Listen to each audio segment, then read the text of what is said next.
From VOA Learning English, this is the Health Report in Special English. Scientists are criticizing a study that said laboratory rats developed tumors after they ate genetically modified corn. The research appears in the journal Food and Chemical Toxicology and includes pictures of rats with large tumors. The study said the animals developed the growths after 2 years of being fed genetically changed maize. Gilles-Éric Seralini from the University of Caen in France was the lead author. GM foods have been evaluated in an extremely poor and lax way, with much less analysis than we have done, he says. Several French scientific organizations and the European Food Safety Authority disputed the study. Alan McEwen of the University of California, Riverside is a genetic expert with the National Academy of Sciences in the United States. First of all, the authors of this study used a line of rats that was genetically predisposed to form tumors in the first place.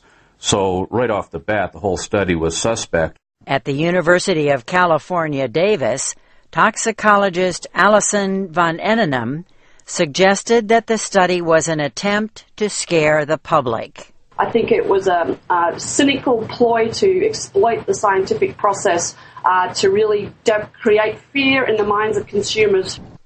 Even opponents of genetic engineering agree there were some problems with the study methods.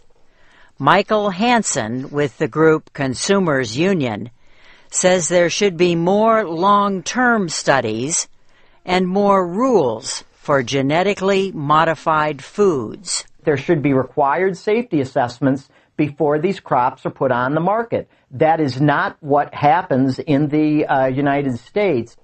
Safety assessments are voluntary when companies ask the government to approve new GM crops. These assessments often include 90-day rat feeding tests.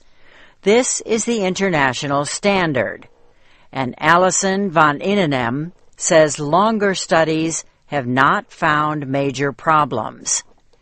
Several French science academies said the release of a book and film about the work at the same time as the study raised ethical concerns.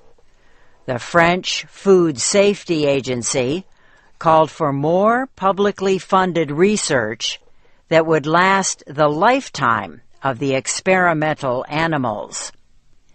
In the United States, the Grocery Manufacturers Association says about 80% of processed foods sold in supermarkets contain genetically modified ingredients.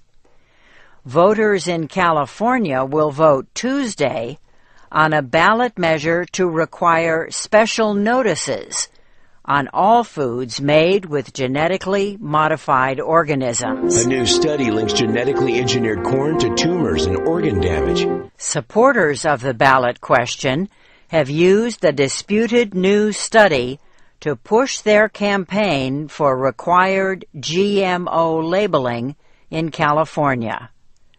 And that's the VOA Special English Health Report.